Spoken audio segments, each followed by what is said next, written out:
कांग्रेस की भारत जोड़ो न्याय यात्रा आज यूपी के मुरादाबाद से शुरू हुई। राहुल गांधी आज दिल्ली से सीधे मुरादाबाद पहुंचे और यात्रा को दोबारा आगे बढ़ाया। इस दौरान उनके साथ प्रियंका गांधी वाड्रा भी थी। राहुल और प्रियंका खुली कार पर सवार और उनके साथ कांग्रेस कार्यकर्ता व नेता साथ थे।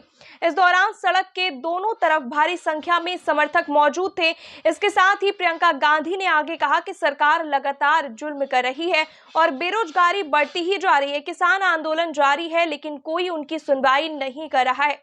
बुलडोजर गरीब के घर पर चलता है और किसानों को रौंदने वाले पर कोई कार्रवाई नहीं हुई। इस सप्ताह की शुरुआत में कांग्रेस और समाजवादी पार्टी ने उत्तर प्रदेश में सीट बंटवारे के समझौते को भी अंतिम रूप दिया है।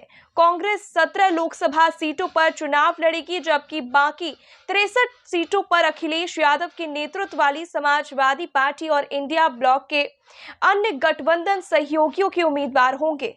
जब मैं यहाँ आई थी 22 में, तो मैंने आपसे कहा था कि हमने एक घोषणा पत्र बनाया था।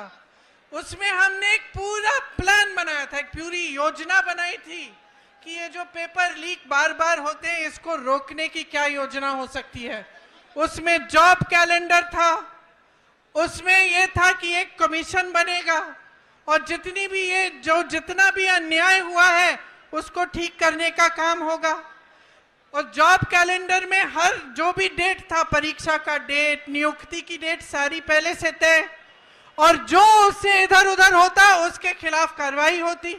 तो ये तो 2-3 मुद्दे हैं, पूरे 10 मुद्दों का हमने एक पूरा प्लान बनाया था। आपको कहा जाता है कि भाइयों और बहनों, एक दूसरे से नफरत करो। एक धर्म को दूसरे धर्म से लड़ाया जाता है, एक जात को दूसरी जात से लड़ाया जाता है, एक भाषा को दूसरी भाषा से लड़ाया जाता है, और फिर जो आपका धन है 24 घंटा आपसे वो धन लूटा जाता है। मुझे बताओ, हिंदुस्तान के एयरपोर्ट किसके हाथ में है? मुझे बताओ, हिंदुस्तान के बड़े बड़े इंफ्रास्ट्रक्चर प्रोजेक्ट तो दिए जाते हैं, किसको दिए जाते हैं? मुझे बताओ, हिमाचल के सेब किसके हाथ में जाते हैं? मुझे बताओ, हिंदुस्तान के सबसे बड़े पोर्ट किसके हाथ में है? मुझे बताओ, अग्निवीर योजना क्यों की गई? क्योंकि जो आपका रास्ता था, 90% का रास्ता था, उसको बंद करना था, और अदानी जी को जो कॉन्ट्रैक्ट, हथियार के कॉन्ट्रैक्ट देने थे, वो सारे के सारे इस सरकार ने दिए अदानी जी को। तो आपको जागरूक होना है।